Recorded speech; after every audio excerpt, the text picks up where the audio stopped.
এদেরকে বস্তাবন্দি করে পাকিস্তান পাঠিয়ে দেওয়ার জন্য দৃষ্টি আকর্ষণ করছি। আপনার মতো মেয়েদের ফাঁসার মাধ্যমে কুত্তা মারার ইনজেকশন দিয়ে মেরে ফেলার জন্য প্রশাসনের দৃষ্টি আকর্ষণ করছি। তারে ডুবে দেখবো না, তুই চোখ জ্বালিয়ে দিয়ে পাকিস্তান পাঠিয়ে দিব। রোজা রমজানের দিন আমি কিছু বলবো না, বলবে সিদ্দিকে। ওই সিদ্দিক ক তোমার তো তার সময় নাই। যারা বলে ইনকিলাব ইনকিলাব, তাদের শাস্তি চাই, তাদের শাস্তি চাই।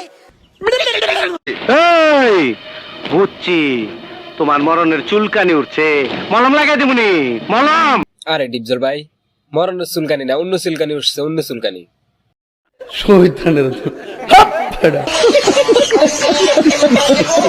যারা শিবির করে, খবরদার। যারা শিবির করেন খবরদার, তার ঘন্টা 300 টাকার ব্যবসার দিকে নজর দিবেন না। বোরকা কোনো ইসলামী পোশাক নয়। আসুন ঘন্টা 300, আসুন ঘন্টা 300। যে এগুলা করে তার কাছে বগুড়ার মর্ম কি?